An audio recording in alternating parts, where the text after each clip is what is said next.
Melbourne doesn't lean on one big landmark the way a lot of cities do. Instead, it has a river running straight through the middle, with a glass and steel skyline on one side and open gardens on the other, laneways covered floor to ceiling in street art, and a coffee culture the locals take seriously enough to argue about. Add an aquarium built into the riverbank, an observation deck 88 floors up in the tallest building in the southern hemisphere, a zoo close enough to the CBD to walk to, and an electric boat you can drive yourselves along the Yarra, and 2 days is enough to understand why Melbourne keeps turning up on family travel shortlists. This video covers a complete 48-hour itinerary for families, taking in LIFE Melbourne Aquarium, Melbourne Skydeck, the Royal Botanic Gardens, Melbourne Zoo, and an electric picnic boat on the Yarra River. The timings are realistic, and the full printable itinerary, with costs and practical details, is available through the link in the description below, completely free. If you find the video useful, please subscribe using the link in the description.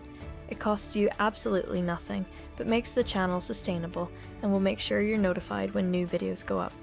We have a growing catalogue and release new videos regularly. There are a few things worth knowing before you go. Australia uses the dollar, and cards are widely accepted almost everywhere, though it's worth carrying a little cash for market stalls.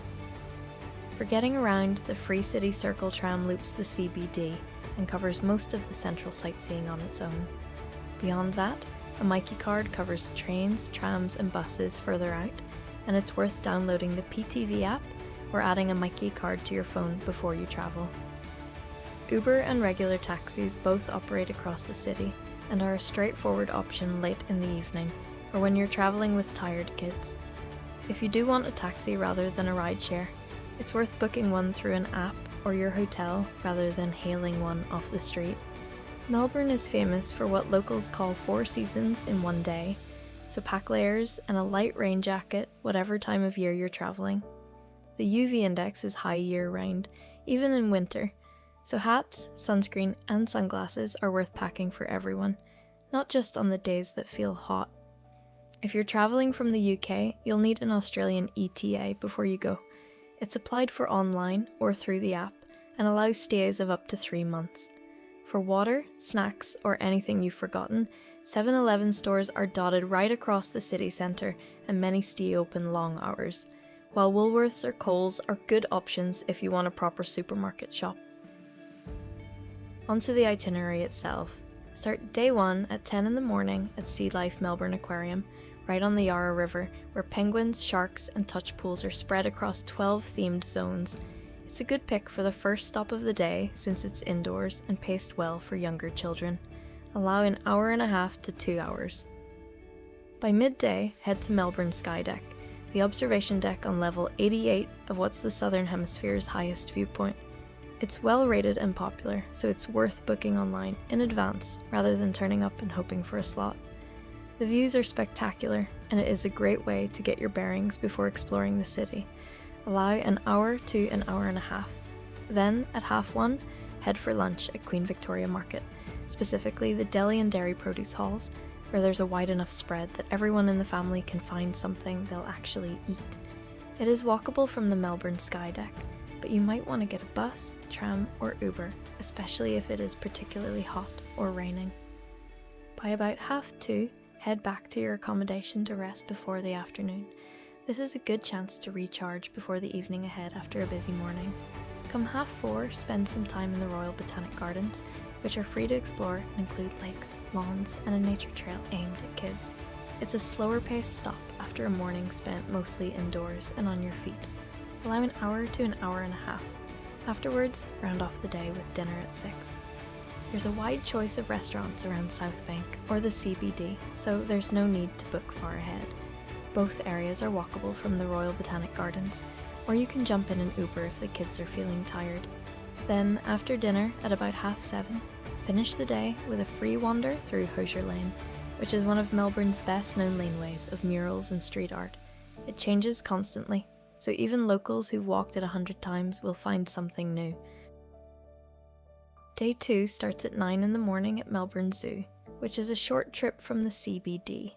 The collection ranges from native wildlife like koalas, through to Sumatran tigers, set across proper gardens rather than a car park with cages. It's worth checking whether you're visiting on a weekend or during Victorian school holidays, since kids go free on those dates. Allow 3 to 4 hours since it's a big site and there's a lot to see. At 1 o'clock, head for lunch on Lygon Street in Carlton, which is Melbourne's Italian food strip and an easy walk or tram ride from the zoo. Then after lunch, head back to your accommodation to rest before the afternoon. It's worth building in proper downtime here before the boat trip later on. By 4:30, it's time for an electric picnic boat rental on the Yarra River. You drive it yourselves, there's no license needed, and it fits the whole family on board for a relaxed hour and a half cruising past the city from the water. It's great fun and a genuinely different way to see Melbourne. It's also one of the more memorable stops on the whole itinerary. Once you're back on dry land, at around 6, find somewhere for a sweet snack stop, with gelato or soft serve available from kiosks along the Southbank promenade. This is a nice way to refresh and get a little bit of energy ahead of the evening. Once you have your gelato or ice cream, take a free wander along the Southbank promenade itself, past street performers with the skyline lighting up across the river as the evening sets in. Then finish the trip with dinner at around 7, with plenty of choice around Southbank or Docklands to close things out. And that is 48 hours in Melbourne, covering LIFE Melbourne Aquarium, Melbourne Skydeck, the Royal Botanic Gardens, Melbourne Zoo, and an electric picnic boat on the Yarra. A link to the full printable version of this itinerary, with all the costs, practical tips, and a local food guide, is in the description below. If you found this useful, please subscribe. It's completely free and new videos go up regularly, covering family-friendly city breaks across the world. Everything is also on the website at tiredbuthappytravel.com, where you'll find written guides and further content alongside the videos. And if there's anything you'd change about this itinerary, or feedback on how it worked for your family, leave a comment below. We read all of them, and it genuinely helps other viewers to hear different opinions or benefit from local knowledge. Happy travels and enjoy Melbourne!